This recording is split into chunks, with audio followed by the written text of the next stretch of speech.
Today in the E-Block, we fell in love with him 19 years ago, if you can believe it, as Ari Gold on Entourage. And he got some serious hardware for that role. A Golden Globe, 3 Emmys, NBD. Now Jeremy Piven is bringing his talents right here to Denver. Here's a taste of what you will see at Denver Improv this weekend.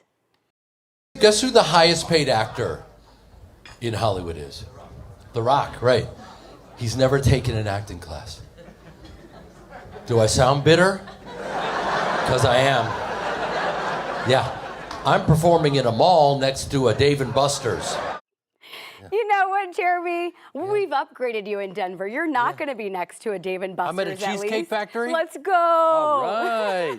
Thank you so much for joining me. It's an honor to be here. I'll do anything to get back to Denver. I love it here. I love to hear that. Yeah. We're trying to manifest Red Rocks. You and I were just chatting. Yes. I'd love to see you there. Who do we need to talk to? Whoever you're watching, call his people, okay? Let's go, Red Rocks. But in the meantime, the Denver Improv will do. Yeah. Absolutely, it will do. A couple shows coming up this weekend, which is fantastic. Yeah. I want to talk about how you got started doing stand-up. Improv is part of your roots. Talk about that. My first job after college was Second City. I started a million years ago with a guy named Chris Farley. We know that guy. That's how old I am. And, you know, my parents have a theater, so I jumped up on stage at 8 years old. By the way, this interview is going to take 3 hours. You guys have 3 hours? Stop it. No, I've been improvising and performing my whole life, and I've been in love with stand-up, and so I've been touring for a while, and I love it.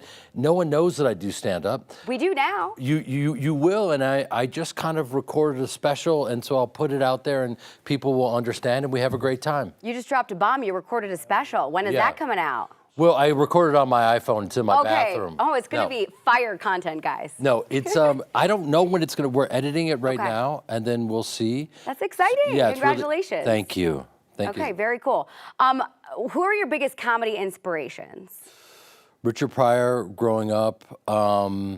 Eddie Murphy. I mean. How could you not love Eddie Murphy? Yeah, I mean, Eddie was one of those guys that, like, you know, growing up in sketch comedy and seeing him on Saturday Night Live, and both those guys are, like, to me, natural actors that are so talented. Jamie Foxx, that type of a vibe, where it's kind of what I do. I do impersonations, and it's way too early to be I don't know how you do this every day, by the way. This is the end of our shift. I'm being tortured right now. I'm so Why can't I be in my pajamas like Eliza? You could have worn your pajamas.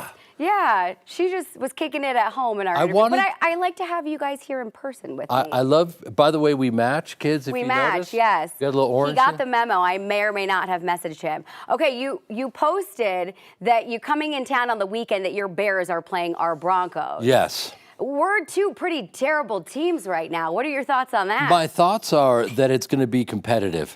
You know what I mean? Competitively bad. Well, when you have two viciously mediocre teams, you know, we're, you know, anything's possible. 120 points could be scored in the first quarter. We don't know.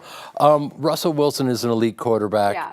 Justin Fields is as well. Maybe everything gels and comes together, and they have an incredible game. Okay. But you guys got it all going on here. You got Coach Prime. Yeah. You know? Oh, that's one of the absolute highlights that we have right now. Absolutely. You mentioned you love doing impressions. Yeah. Can you hit us with one?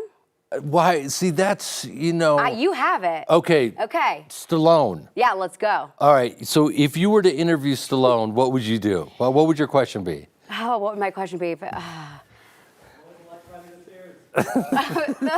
What was his favorite role? Probably Rocky.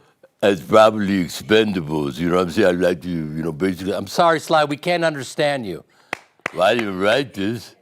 Whenever he speaks, it's almost as if you've taken mushrooms. You're like, a little I can't garbled. understand. Wait, why are they yelling at us? They're over there. Are we live, by the way? We're live What's right going now. on? Oh my goodness. Yeah, we're having a lot of fun. Do you have a favorite role? You know, Is it Ari?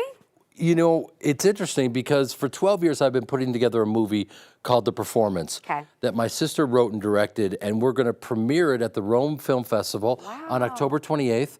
and I play a tap dancer. Okay. A Jewish tap dancer. Let's go. Yeah, and I'm Jewish, but I can't tap dance. So for 10 years, I was just working on it, and it was humiliating. You mastered it, though. I did. I pull it off. I tapped in like middle school. It's not easy. No, it's hard. No, it's really hard, and so it's humiliating. It's kind of like stand-up. You gotta bomb until you break through. So you like the challenges, is what you're saying? You know, I'm very unrealistic. I'm very delusional. And so that's like a superpower. Yeah. That you feel you can do things and you can't do them. I think that's when you get the best product, when you push yourself to those limits. Yeah, right? if you put your ego aside and you go, you know what, I'm gonna look ridiculous until something works. Clicks. Fantastic. Jeremy This is the Piven. worst TED Talk ever, No. kids. Enjoy. Thank you so much for joining me. I can't thank you enough. And Thank y'all, you. go see him at Denver Improv this Friday and Saturday. You can get your tickets right now at denver.improv.com. I'll see you guys this weekend. Let's go. Let's go on a hike. Is that what you do here? We do. Are we still on the air? Yeah. We are. Okay. That was so much fun. I love it.